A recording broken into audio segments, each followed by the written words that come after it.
Um pouquinho de Javier Milei, porque esse é o primeiro anarcocapitalista eleito numa república e muita gente compara ele com Jair Bolsonaro, né? Vocês acham que é correta essa comparação ou nós estamos falando de coisas completamente diferentes? Eu acho incorreto. Nada a ver? Nada a ver. Por quê? Porque a gente não consegue definir, né? Vai demorar um tempo ainda para a gente entender quem é o Milei, né? Fazer esta comparação, primeiro que ele se fala, como é que é? Anarcocapitalista. Capitalista, que ninguém sabe de ANCAP. Eu sei, eu sei. Explica aí, ô liberal. O Manu tá louco pra falar. Eu não vou nem falar, vou deixar o Manu, ele tá louco pra... E, fora isso, ele é um sujeito caricato, de muitos personagens, um cara que se fez numa televisão, quebrando coisas. Vários memes, né? O Banco Central. Nesse aspecto, né, o Bolsonaro, a gente tinha um pouco mais de controle. Ele não... Controle com o Bolsonaro? Não, olha, e olha Controle que eu do sou, quê? olha que eu não sou uma das pessoas que mais simpatizantes ao governo do Bolsonaro, mas eu acho que era muito mais fácil da gente fazer uma leitura do Bolsonaro do que é do Milei. O Milei a gente vai descobrir muito que ele é, até porque ele não vai conseguir... É que o Bolsonaro já estava na política, Exato. né? O Milei vem de fora. Exato. E assim... Milei é incógnita. E ele prometeu muita coisa que ele não vai conseguir cumprir. Simplesmente ele não vai ter apoio do Congresso. Bolsonaro, gente, olha só. O Milei tem pautas. Peraí. Parem pra pensar o seguinte. Peraí. Dolarizar o do país é uma pauta. Não, mas calma. Eu não sei agenda. Eu não sei se ele vai conseguir realizar. Tem uma coisa, gente. O Bolsonaro, ele simplesmente criou uma figura, uma imagem que foi uma imagem falsa de que ele era alguém anti-establishment. E na realidade, se você analisar a história de Jair Bolsonaro, sempre foi alguém que esteve ligado ao establishment, diretamente ligado, foi parlamentar durante 2 décadas, ou seja, mas ele conseguiu fazer com que as pessoas imaginassem que ele era o antissistema.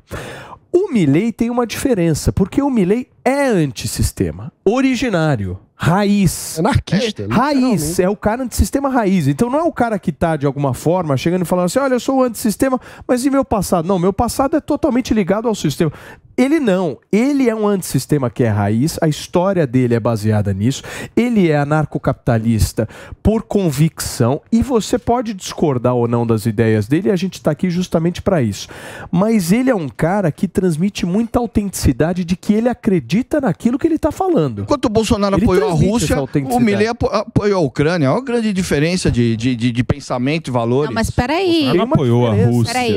Mas ficou do lado da Rússia. Não pra Rússia. Ele ficou num campo de neutralidade. Mas olha a besteira que o Milei falou do próprio Papa Francisco, que é da Muitas terra besteiras dele, ele falou. né? Falou que ele é... Ele dialoga com o cão. Exato, falou isso do Papa. Todo mundo que tem pet em casa fala com o Não. Todo mundo que tem pet e ainda faz voz. Eu conheço, ainda faz voz fina. Humaniza aí, o senhor. O Banco Central com o meu cachorro. Não, o cachorro que morreu. Você não tem pet. O dia que você tiver cachorro é pior do que o cachorro. O dia que você tiver cachorro, você vai conversar com o seu cachorro. Não, mas o Milei, ele falava com o cachorro falecido. Não. Através de um médium. Através de um médium. Agora posso falar uma coisa? É outra. Uma coisa. Eu não tinha esse dado. Ele fala que é o cão. Como a gente chama o diabo de cão? Eu falei, pois é, falou isso do Papa. Fala, Mário Covas. O que você acha do Milei? Eu não sei o que ele vai aprontar, mas já aprontou. O mundo inteiro vai estar olhando para ele. Ele já começou bem, porque ele já inventou um penteado novo. Isso já é uma novidade. Agora, daí para frente, eu tenho a impressão de que todos os testes neoliberais, ultraliberais, ou não sei o que liberal que você possa usar como terminologia, é o que ele vai tentar operar, e eu acho que ele vai quebrar a cara. Assim, claramente ele não vai... Cara, claro que vai Ele sai do debate público em 2024? O Milei? Pauta, né? Pauta. E respinga no Brasil, imagino. O debate público. Ele vai pautar o debate. Respinga no Brasil, principalmente nas relações internacionais, viu, Paulinho? Mas só se ele vai ter que vir... Só se os resultados aparecerem. Vai, porque o que ele fizer lá vai ter comparação com o que está sendo Mas escuta feito uma coisa, você foi muito preciso quando você... Mas tem que ter resultado positivo. Sim, Paulinho, você foi muito preciso quando você foi da diferença entre Bolsonaro e o Milei, que Bolsonaro sempre foi establishment e depois se vendeu anti-establishment. O Milei é o contrário, ele é anti-establishment, mas agora vai ter que se render à cultura política da Argentina para poder governar, né? Então ele vai ter que ser muito mais pró-política do que antipolítica para poder governar. Mas foi o que aconteceu com o Bolsonaro. Tem uma diferença que é, para mim, fundamental entre o Milei e o Bolsonaro. O Bolsonaro tem pautas conservadoras. O Milei, por ser libertário, né, ele é zero conservador. Apesar dele ser contra o aborto, as outras pautas que ele coloca... Legalizar as drogas, por exemplo. Legalizar as drogas, legalizar a venda de órgãos, por exemplo. Ou seja, é um nível de libertário muito diferente do Bolsonaro, que é 100% conservador. O Bolsonaro não é libertário, gente. Bolsonaro é um nacionalista. Nacionalista, isso. Mas eu volto. Eu quero ouvir o Manu, porque o Manu é o cara que sabe falar aqui. Nesse aspecto, mas ele tem uma agenda. O Bolsonaro assustava menos a esquerda do que o Milei assusta. Né? Porque, pelo menos nas pautas de costume, o Bolsonaro, a gente sabia exatamente que ele era um cara conservador, que a gente sabia que não ia fazer nenhuma loucura. E usava que era pauta de família, né? Exato. Pautas de família. E jamais iria, por exemplo, eu penso que por tudo que eu tenho contra e crítica ao Bolsonaro, acho que jamais ele, por exemplo, faria um tipo de pauta de chamar, por exemplo, o Papa de que ele é o representante do demônio na Terra, como disse o Milei. Mas teve uma briga puxada por Jair Bolsonaro da Igreja Católica com a evangélica. A gente viu isso acontecer, uma inclinação dele muito maior à Igreja Evangélica. Agora, deixa eu só pedir pro Mano, Pepe, sem grandes teorias, Mano Ferreira, porque daqui a pouco a gente vai comer um belíssimo de um tender, um pernil. Eu só quero entender o seguinte. Cadê a Elaine? Eu já fui convidado. Vamos pra casa da Elaine.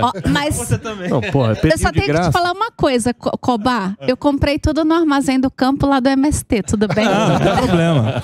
Se você pagou, tá bom. Escuta, eu quero entender, Maninho, se você pudesse explicar pra gente o que é uma pessoa anárquica, né? O que é esse anarcocapitalismo que é pregado pelo Milei? Então, basicamente o anarcocapitalismo é uma versão radical do liberalismo que acredita que a sociedade consegue se auto-organizar e autogerir de forma muito mais eficiente sem a presença do Estado.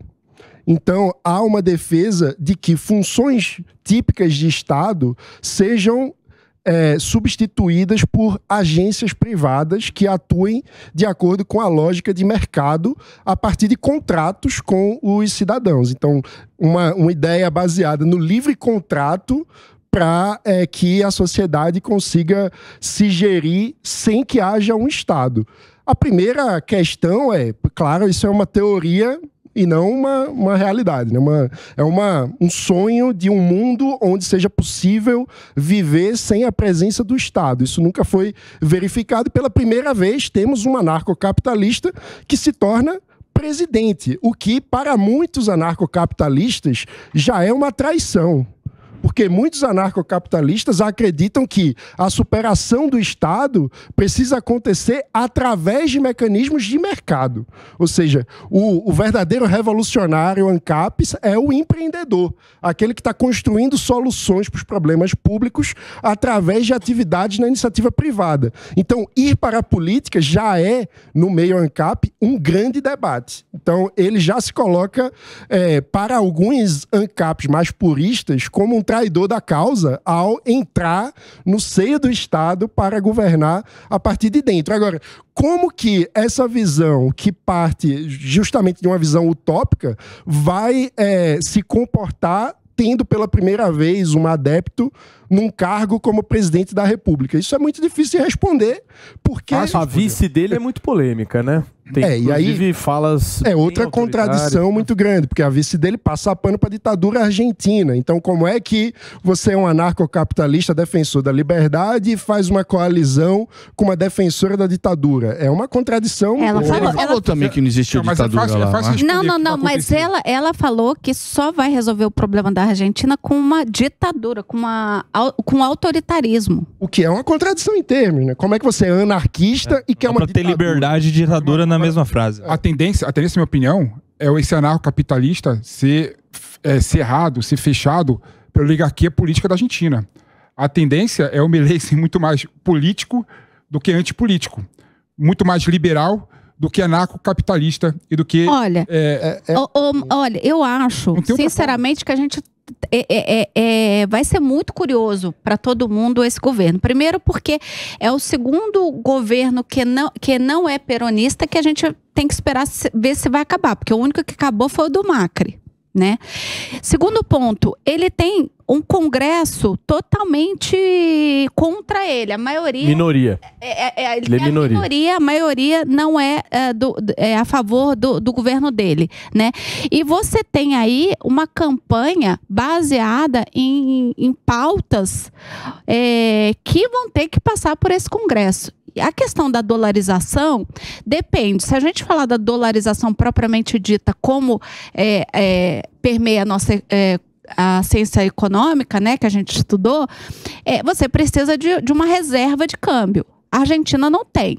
O que a gente tem na Argentina, e a gente já tem isso há muito tempo, é como a moeda lá é tão desvalorizada, você acaba tendo o dólar como referência, porque a própria moeda deles já não tem como referenciar nada. Eles economizam com dólar. Exato. Você tem uma inflação, uma hiperinflação. Numa visão anarcocapitalista, o Banco Central é um grande problema, né? Porque é um monopólio que o governo tem sobre a emissão de moeda, o que significaria um poder do governo de definir taxa de juros, inflação. Então, os anarcocapitalistas acreditam que você precisa ter concorrência de moedas. Exato. Você precisa ter... Mas para isso, você precisa ter reserva cambial. A reserva cambial, segundo ele já resolveu o problema. Não sei de onde vai surgir, mas ele diz ele que já resolveu o problema. Já sabe de onde vem os dólares, que vai criar reserva cambial suficiente para implementar na Argentina a dolarização. E a relação dele com o Brasil e com a China, querendo ele ou não, ele não vai conseguir romper. Porque, gente, eles já estão numa situação muito difícil. Se eles romperem a relação econômica com o Brasil e com a China, eu acho eles vão à bancarrota. Então, o capitalismo deveria ser pela abertura e integração internacional. Eu acho que ninguém ainda entendeu o que foi esse fenômeno Milei e a gente precisa se debruçar nisso.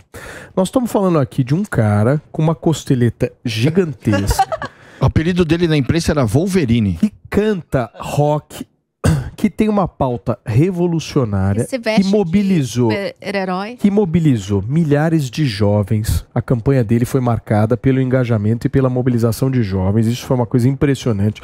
E ele tem um feito... Ele faz com que uma pauta revolucionária seja defendida pela direita. E, historicamente, a gente sempre viu a esquerda encampando pautas revolucionárias, guerrilhas, aquela coisa mais Che Guevara. Sempre foi uma pauta mais alinhada à esquerda. E aí, quando você vê um cara desse conseguindo levar a pauta revolucionária para o espectro da direita, um anarcocapitalista que está dizendo o seguinte: tudo que está aí não presta. Eu não sou disso daí. E eu vim para mudar. E vocês aqui querendo discutir reserva cambial, tem um negócio muito maior do que isso que a gente precisa tentar olhar. Como é que esse cara chegou ao poder? Tem que ter uma explicação. E aí eu faço uma outra discussão, minha querida amiga. E aqui no Brasil, existe a possibilidade de algo pegar como exemplo Milei e tentar criar um movimento desse aqui? É possível? Depende do sucesso que ele tiver lá.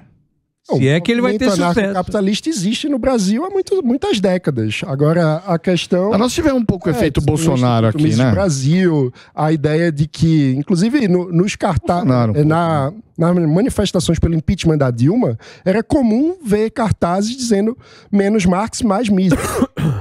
O Ludwig von Mises é um expoente da Escola Austríaca de Economia e é uma grande referência para essas pessoas que acreditam que imposto é roubo, e que as relações humanas devem ser pautadas pelo princípio da não agressão, o PNA, que é a ideia de que nenhum ser humano pode iniciar força contra um outro, pode apenas responder se alguém inicia força ou agressão contra alguém. Então, com base nisso, a ideia é que o Estado, que para muitos tem um monopólio legítimo do uso da força, é ilegítimo, porque não poderia iniciar a força contra o outro. Então, essa crença existe há bastante tempo. Agora, a questão é qual o grau de aderência possível na sociedade brasileira. Mas eu acho que o que o Paulo falou é interessante. Como alguém que leva um conceito que é ligado à esquerda para a direita e se torna um fenômeno. Eu acredito que isso, pelo menos na minha leitura, faz a gente acreditar que, na verdade, não é pela pauta, pela ideologia, é, na verdade, pelo movimento. E eu acho que isso pode acontecer no Brasil ou em qualquer lugar,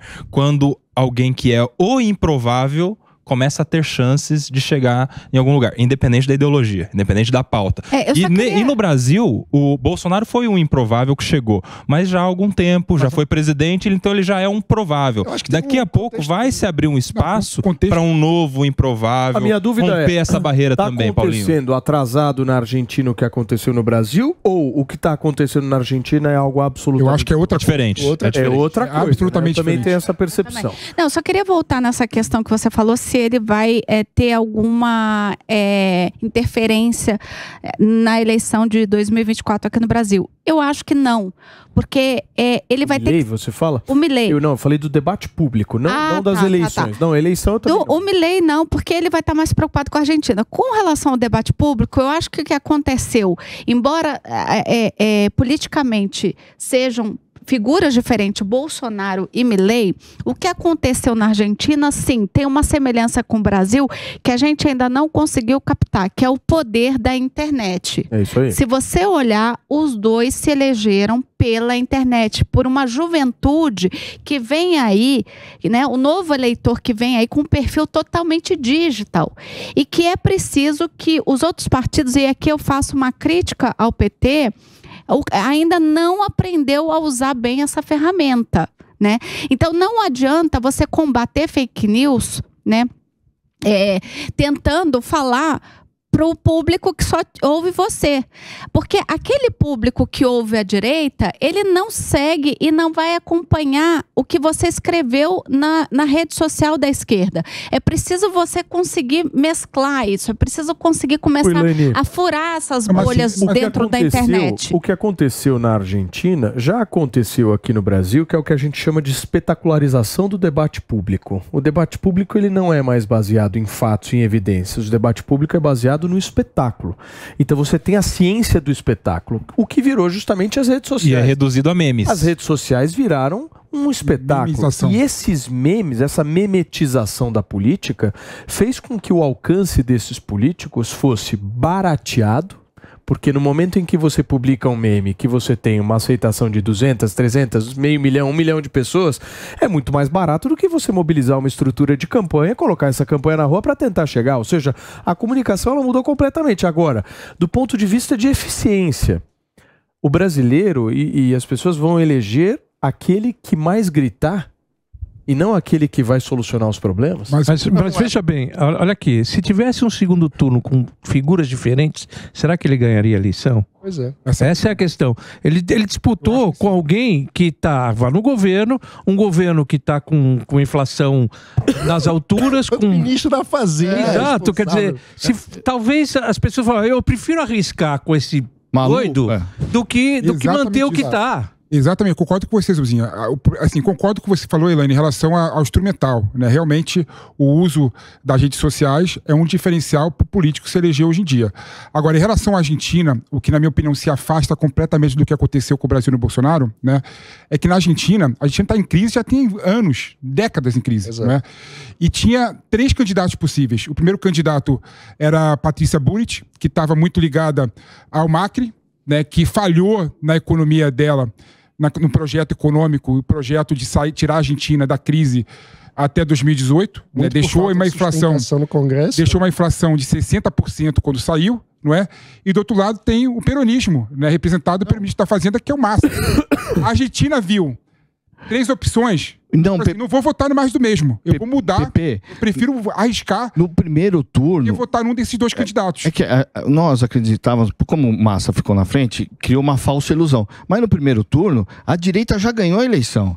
Porque tinha o prefeito de Buenos Aires. Não, tinha o prefeito de Buenos Aires, tinha a Patrícia e tinha o Milei. Eles tiveram mais votos que o Sérgio Massa. Mas o Massa também é de direita. Isso que você não entende. Eu sei. Aí é outro. Aí é outra história. É outra história. por peronismo. Ali ele é o governo. As pessoas. Desculpa, o Massa é mais de direita do que o Larreta. Mas ainda é esquerda. Ele era ministro da Economia de um governo que as pessoas tinham cansado do modelo, não é do governo atual. Cansou do modelo e tiveram mudança. Tanto é que os três que se diziam de direita, somados, tinham muito mais votos, tinham mais votos que o Massa. É um cansaço de modelo. E a juventude... Sim, vai por mim. A questão ali da Argentina não tem nada a ver com direita ou esquerda. Tá? Por quê? Porque o Massa, ele é reconhecido como político de direita. Mas eu tô te falando que os três... Tá tudo bem, vamos tirar que é de direita. Mas os três que estavam lá... Os candidatos tiveram oportunidade de tirar a Argentina da crise e não conseguiram. Então, Pepe, vou tirar de direita. Vou tirar que é de direita. Era governo contra outros. Outros ganharam do governo. A oposição ganhou do governo. E juventude é sempre... Por que a juventude, o negócio da internet, a juventude? Porque a juventude é contra tudo que está aí. E ele representava tudo que estava lá. Ele representava isso. Ele aglutinou essa juventude. A gente já foi jovem. Você já foi jovem. Você não eu sou jovem. Faz tempo, viu, Pepe? Te garanto que você era muito mais radical. Era muito. É visível pela cara do PP, né? Você vê a revolução nele, né?